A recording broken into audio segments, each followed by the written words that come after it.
un ouvrage qui est destiné au grand public, qui se présente sous la forme de questions et de très courts chapitres.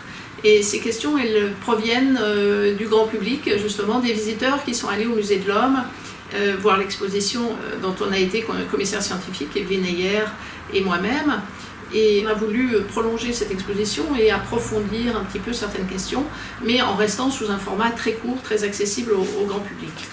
Voilà, donc destiné aux étudiants, aux enseignants et à toute personne intéressée par ces questions. Alors la problématique générale de l'ouvrage, c'est d'une part de sortir de ces positions un peu fatalistes en disant oui, le racisme ça a toujours existé, ça vient de très loin, c'est dans la nature humaine, qui implique donc un certain fatalisme. Donc on s'érige complètement contre ces positions. Et on part d'une analyse socio-historique qui cherche à comprendre à chaque fois que le racisme se manifeste dans une société, quel est le contexte qui le favorise et derrière ce racisme, eh bien, quels sont les acteurs sociaux qui sont derrière.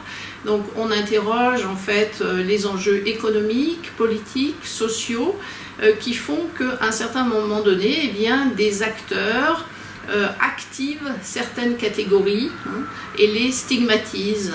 Alors, qui sont ces acteurs? Eh bien, ce sont les élites politiques, les élites économiques, mais aussi les médias qui véhiculent alors soit des sentiments racistes, des propos racistes dans certaines sociétés, on pense au nazisme bien sûr, mais dans des sociétés plus contemporaines, eh bien, on pense aux stéréotypes. On a des études qui montrent que les stéréotypes sont véhiculés par les médias.